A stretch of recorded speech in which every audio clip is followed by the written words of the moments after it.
حضرت امام حسین عالی مقام رضی اللہ تعالیٰ عنہ کی شہادت مبارکہ سے جو ہمیں اسباق ملتے ہیں اس میں سے ایک سبق آپ کی خدمت میں عرض کرنے۔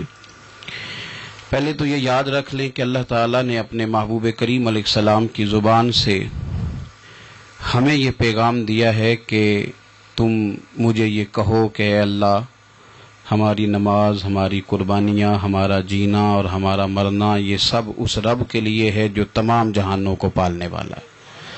قل ان صلاتی و نسکی و محیای و مماتی للہ رب العالمین۔ آپ فرما دیجئے بے شک میری نماز، میری قربانیاں، میرا دنیا میں رہنا، پردہ کرنا سب اس رب کے لیے جو تمام جہانوں کا پالنے والا ہے۔ سب سے پہلے تو اپنی زندگی کے اندر 24 گھنٹوں میں سے اچھے طریقے سے سوچ کر، سمجھ کر، فکر کر کر غور کریں کہ ہمارے پاس 24 گھنٹوں میں سے کتنا وقت ہے جو ہم نے صرف اس لیے صرف کیا ہے کہ ہمارا دین کچھ تھوڑا سا آگے بڑھ جائے اور دین کے لیے ہم کچھ اپنے آپ کو پیش کر سکیں۔ اپنے وقت کا تعین کریں، اس کے بعد پھر اپنا جتنا مال اللہ نے دیا ہے اس مال میں سے آپ دیکھیں کہ ہم کیا اس میں سے اتنا کچھ نکال رہے ہیں جو تھوڑا بہت ہمارے مذہب کے لیے، دین کے مشن کے لیے کام آ جائے۔ کچھ نہ کچھ آپ باعث بنے دین پھیلانے کا۔ رسول کریم صلی اللہ علیہ وسلم نے اس ڈیوٹی کو اس رنگ میں بیان کیا ہے۔ حضور نے فرمایا کہ بلغوا انی ولو آیا، ایک آیت تم تک پہنچ گئی ہے، اب میں تمہاری ڈیوٹی لگا رہا ہوں کہ تم نے اس آیت کو آگے پہنچانا ہے۔ صحابہ اگر ابلاغ دین نہ کرتے، تبلیغ نہ کرتے، اپنے پاس چیزیں رکھتے تو ہم تک دین پہنچتا نہ۔ انہوں نے بڑی ذمہ داری کے ساتھ، روایت حدیث کا معاملہ ہو یا حفظ دین کا، بڑی ذمہ داری کے ساتھ پھر ہمارے محدثین نے محنت کی اور کتابیں جمع کر کے ترتیب دے کے ہم تک پہنچائیں۔ ہماری یہ ذمہ داری ہے کہ ہم خیر کی بات آگے پہنچائیں، خیر کی بات۔ ہمیں بڑی مثالیں آتی ہیں، بڑی ساری چیزیں ہمارے پاس ہوتی ہیں، بڑا کچھ ہم کہہ سکتے ہیں، بڑی ہمیں کہانیاں یاد ہوتی ہیں، تو یہ تو ہمیں الجھا دے گا یہ سارا معاملہ۔ کیا یہ اچھا ہو کہ ہم جمعے والے دن اپنے خطیب صاحب سے جو حدیث سنتے ہیں اسے اچھے طریقے سے ذہن میں بٹھائیں اور پھر پورا ہفتہ گھر کے اندر، بازار کے اندر، گلی کے اندر، دوستوں میں، بچوں میں جب بھی بیٹھیں تو اپنی بات مدینے والے رسول کی بات سے شروع کریں، اور آپ کو ذائقہ اتنا ملے گا کہ کسی نے حضرت ابو ہریرہ رضی اللہ تعالیٰ عنہ سے پوچھا تھا کہ آپ کو کیا شہد لگا ہوا ہے کہ ہر وقت لوگ آپ کے گرد بیٹھے رہتے ہیں، ہر وقت مجمع ہی رہتا ہے؟ کچھ لوگ ہوتے ہیں نا جی، وہ بیٹھ جائیں تو محفل ہو جاتی ہے، چلنے لگیں تو جلوس ہو جاتا ہے۔ کچھ لوگ ہوتے ہیں، تو کہا حضرت آپ کون سا شہد ہے؟ تو حضرت ابو ہریرہ فرمانے لگے شہد میاں کوئی بھی نہیں، میں نہ کسی کو اپنی بتاتا ہوں، نہ باپ دادا کی بتاتا ہوں، نہ برادری قبیلے کی بتاتا ہوں، میں تو جس کو بھی بتاتا ہوں محمد عربی کی بات ہی بتاتا ہوں۔ تو بس یہ آپ سمجھ لیں کہ میری بات بن گئی ہے تیری بات کرتے کرتے۔ تو ایک یہ بات آپ نے ذہن میں رکھنی۔ دوسرا پیغام میرا آپ کے لیے یہ ہے آج کی اس خوبصورت بزم میں کہ دین اور دیندار لوگ ایک نیکی کریں کہ وہ لوگوں کے دلوں میں اگر دین کی محبت نہیں بھر سکتے تو کم از کم نفرت تو نہ بھریں۔ اب تو یقین کریں کہ تکلیف روز بروز بڑھتی چلی جا رہی ہے۔ یوں لگتا ہے کہ دین دنیا میں صرف بحث کرنے کے لیے آیا، لڑائیاں ہی لڑائیاں، مناظرے ہی مناظرے، بحث ہی بحث۔ کیا شکل دکھا رہے ہیں ہم لوگوں کو مذہب کی کہ اس میں صرف بحث ہے، لڑائی ہے۔ نبی پاک صلی اللہ تعالی علیہ وسلم کم ناراض ہوتے تھے، لیکن مسلم شریف میں حدیث ہے، کچھ لوگوں نے شکایت لگائی کہ یا رسول اللہ صلی اللہ علیہ وسلم ہماری مسجد کا امام لمبی نماز پڑھاتا ہے۔ کوئی اتنا قابل تعزیر جرم تو نہیں تھا، نماز لمبی پڑھاتا ہے۔ تو مسلم شریف میں ہے کہ اللہ کے محبوب صلی اللہ تعالی علیہ وسلم غضبناک ہوئے، اور لفظ کیا ہے؟ حضور فرمانے لگے میں لوگوں کو دین کے قریب کرتا ہوں، تو دور کرتا ہے۔ فرمایا خود پڑھنی ہو تو جتنی مرضی لمبی پڑھنا، لیکن لوگوں کو مختصر نماز پڑھا تاکہ وہ دین کے قریب آئیں۔ حضور مفتی اعظم عالم اسلام شہزادہ اعلی حضرت شیخ مصطفیٰ رضا خان صاحب رحمۃ اللہ علیہ، ہمارے دادا مرشد، آپ کے خلاف کچھ لوگوں نے کتاب لکھی اور بریلی شریف کے عرس میں وہ کتاب بانٹی گئی۔ 24 صفر کو علماء کی وہاں میٹنگ ہوتی ہے اور ہزاروں علماء اس میں راسخ العلم لوگ وہاں موجود ہوتے ہیں، راسخ العقیدہ۔ حضور مفتی اعظم نے وہ کتاب سامنے رکھی اور کتاب سامنے رکھ کے علماء سے کہا کہ یہ شرعی اعتراض ہے مجھ پر اور یہ اس کا جواب ہے، یہ شرعی اعتراض ہے، یہ اس کا جواب ہے، یہ شرعی اعتراض ہے، یہ اس کا جواب۔ جو شرعی اعتراض تھے ان کے جوابات دے دیے۔ فرمایا کچھ انہوں نے نا اخلاقی اعتراضات کیے ہیں تو میں کسی کی ذات پر اتر کر بات نہیں کرنا چاہتا۔ کچھ انہوں نے ذاتی اعتراضات کیے ہیں اور جو مہذب قومیں ہوتی ہیں وہ کسی شخص کی شخصیت پر اتر کر، نیچے اتر کر بات نہیں کرتی۔ تو یہ شرعی اعتراضات تھے، یہ جواب ہے۔ تو علماء نے پوچھا کہ حضرت یہ کتاب کب چھپے گی؟ تو آپ فرمانے لگی چھپے گی کوئی نہیں۔ یہ کہ حضور نے آپ کے خلاف لکھا ہے تو آپ کہتے ہیں چھپے گی نہیں، آپ کو بھی تو چھاپنی چاہیے۔ تو آپ فرمانے لگے یار جی انہوں نے لکھا ہے تو کچھ بندے نا اس کتاب کی وجہ سے مجھ سے کٹ کے ان سے جڑ گئے ہیں،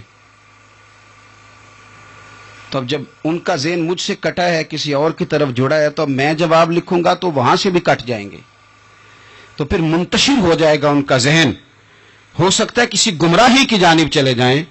تو چلو میری ایک ذات ہدف تنقید بنی ہے تو کوئی حرج نہیں، میں نہیں چاہتا کہ میری وجہ سے کچھ لوگوں کا ذہنی نقصان ہو، میں لوگوں کو مصطفیٰ کے دین کا پیار دینا چاہتا ہوں، دین سے بیزار نہیں کرنا چاہتا۔ مہربانی فرمائیں، میں نے جمعے میں بھی یوں دونوں ہاتھ باندھ کے کہا تھا تقریر کرنے والوں، نقابت کرنے والوں بس کرو۔ آپ اپنی تقریر چمکانے کے لیے قوم کو تقسیم کر دیتے ہو۔ حق کی بات کے اظہار کا معنی لڑائی تو نہیں ہوتا۔ ہمارے جتنے بزرگ تھے وہ سارے حق کی باتیں کرتے رہے، لیکن اتنا انتشار، اس قدر زیادہ جو ہے وہ تانا زنی، اس قدر زیادہ خوف کا معیار۔ اور میں نے جمعے میں بھی کہا تھا، پھر کہتا ہوں، اس زمانے میں جتنا کو زیادہ شرارتی ہوتا ہے اتنا زیادہ وہ طاقتور ہوتا ہے۔ شریف آدمی شرارتی کا مقابلہ کیسے کرے گا؟ ہم نے شرارتی لوگوں کو مضبوط کر دیا ہے۔ تو دین سے نفرت نہیں دلائیں، لوگوں کو دین کے قریب کریں، لوگوں کو دین کی محبت دلائیں، لوگوں کو دین کے قریب کریں، دین کا ذوق دلائیں، لوگوں کو قریب کریں۔ آج کی بات ہے، ایک دوست بڑی دور سے آیا ہے، آج کی بات بڑی دور سے، اس نے مجھ سے آ کے کہا کہ حضرت صاحب اب تو میری حالت یہ ہے کہ میں گناہ کر کر کے تنگ آ گیا ہوں، میرے ارد گرد گناہ کے مواقع رہتے ہیں، میں تنگ آ گیا ہوں، لیکن میں ایک منتشر آدمی ہوں، مجھے ہر وقت کا وسوسہ، ہر وقت کی پریشانی، ہر وقت کی مصیبت۔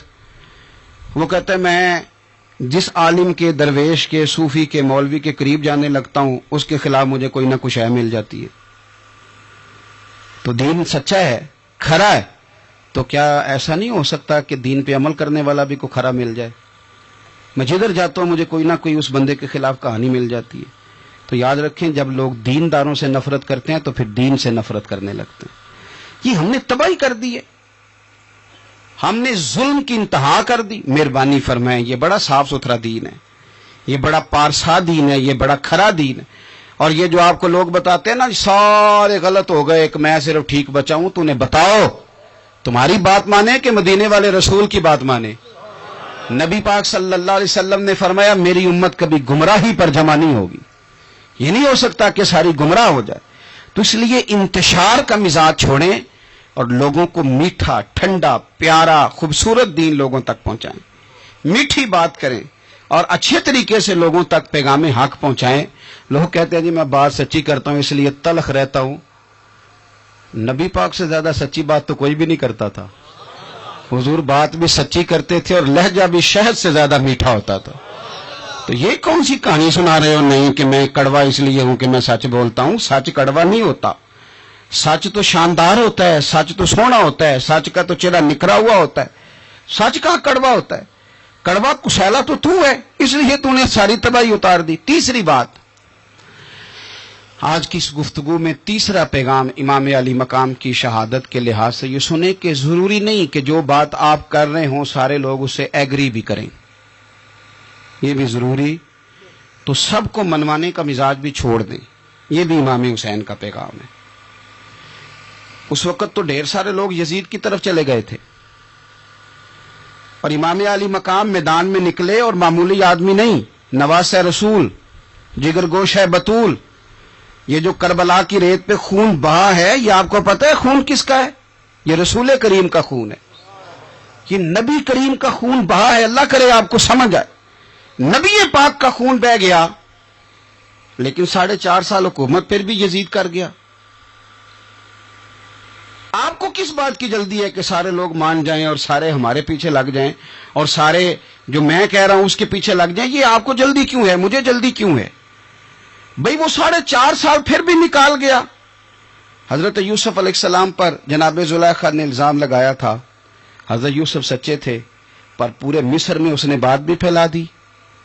12 سال جیل میں بھی رہے تھے تو سچے نا، لیکن اس سچ کو نکھرتے 12 سال لگ گئے. لیکن رب کریم نے فرمایا یوسف سچے ہو، پر 12 سال پھر بھی جیل میں رہنا پڑے گا، سچے بھی ہو کھرے بھی ہو. پر 12 سال جیل میں رہے، پر عرش کے مالک نے فرمایا پہلے آپ مصر کے قیدی تھے، اب آپ کا سچ نکھر گیا ہے تو مصر کا حکمران بنا دیا جائے گا. چوتھی بات یہ سنیں اور اچھے طریقے سے. ہمارے ہاں نا ہماری محفل رہ گئی ہے، تنہائی ختم ہو گئی ہے. تھوڑا تنہائی میں رہنا بھی شروع کریں. تنہائی میں کس طرح رہنا ہے؟ مصلی کے ساتھ، عبادت کے ساتھ، درد کے ساتھ، سوز کے ساتھ، یعنی ذوق کے ساتھ. کوئی نعت چلا لیں آپ، اور آپ ہوں، کلام ہو اور مدینے والے رسول کی یاد ہو. بے آباد نہ رکھیں، اپنے دل کو آباد رکھیں. یہ تھوڑی بہت مل کے عبادت ہے تو کر لیں، ورنہ اکیلے بھی ہم پلاننگ ہی کرتے رہتے ہیں، دوستوں میں بھی سازش ہی کرتے رہتے ہیں. دفعہ کریں، سیاستیں ہوتی رہتی ہیں، یہ کب جان چھوڑتی ہیں. لیکن کچھ نہ کچھ وقت مصلی کو ضرور دیں. 9-10 محرم کی درمیانی رات عمر بن سعد امام علی مقام کے خیمے میں آیا اور آ کے کہنے لگا حسین باتیں 2 ہی ہیں، اب یزید اور عبید اللہ ابن زیاد اور دیگر کوئی اور بات سننے کو تیار نہیں ہوتے، 2 ہی باتیں ہیں، یا آپ کو بیعت کرنی ہے یا جنگ کرنی ہے. تو امام علی مقام فرمانے لگے کہ مجھے 1 رات کی مہلت دے دو، 1 رات کی مہلت، سویرے بتاؤں گا کیا کرنا ہے. 9-10 کی درمیانی رات عمر بن سعد نے کہا ٹھیک ہے میں سویرے آ جاؤں گا. تو عمر بن سعد خیمے سے باہر نکلا تو حضرت عباس بن علی، حضرت عباس رضی اللہ تعالیٰ عنہ حاضر بارگاہ ہوئے تو امام علی مقام سے عرض کرنے لگے بھائی جان مجھے پتہ ہے سویرے آپ نے کیا فیصلہ کرنا ہے، اور آپ کو بھی پتہ ہے سویرے کیا فیصلہ کرنا ہے. تو یہ بد باطن قسم کے لوگ ہیں، یہ سوچیں گے پتہ نہیں حسین کمزور پڑ گیا. تو ابھی بتانا تھا کہ ہم نے بیعت نہیں کرنی، آپ نے رات مہلت کیوں مانگی؟ یہ پتہ نہیں رات کیا کیا بدگمانیاں سوچیں گے. فیصلہ تو سویرے بھی وہی ہونا ہے اور اب بھی وہی ہونا ہے کہ ہم یزید کی بیعت کرنے کو تیار نہیں ہیں. تو آپ یہ بھی بات کر دیتے. تو امام حسین فرمانے لگے عباس تیرا کیا خیال ہے؟ میں نے سوچنے کے لیے ٹائم لیا ہے. تیرا کیا خیال ہے کہ میں نے کوئی نئے راہ تلاش کرنی ہے؟ کوئی مجھے اور کسی فوج کے پہنچ جانے کی امید ہے؟ کہا نہیں، مجھے کچھ بھی نہیں کرنا، نہ کچھ سوچنا ہے، فیصلہ بھی وہی ہے جس کا تجھے پتہ ہے. لیکن بھائی یہ آخری رات بچی ہے، کل حسین دنیا سے جائے گا، آخری رات بچی ہے. دل کرتا ہے کہ آج کی رات نہ میں رج رج کے اپنے رب کو سجدے کروں، میں جی بھر کے اس کی عبادت کروں، یہ پیشانی اس کے حضور ناز جھکے. او یار حسین ابن علی تو ایک رات باقاعدہ بچائیں کہ میں نے اللہ کے حضور حاضری دینی ہے اور تو ساری راتیں ضائع کر دیتا ہے. تو تنہائی میں کچھ نہ کچھ عبادت کریں. میں اللہ کے حضور دعا کرتا ہوں کہ اللہ تعالیٰ میدان کربلا کی ہواؤں کا صدقہ، اللہ تعالیٰ حسین ابن علی کے خون کا صدقہ ہماری زندگی پردہ پوشی والی کرے اور موت ایمان والی کرے، اور اللہ تعالیٰ ہمیں ہر فتنے سے محفوظ رکھے اور ہماری اولادوں کو بھی حضور کی اولاد کا وفادار رکھے. آخر دعوانا الحمدللہ.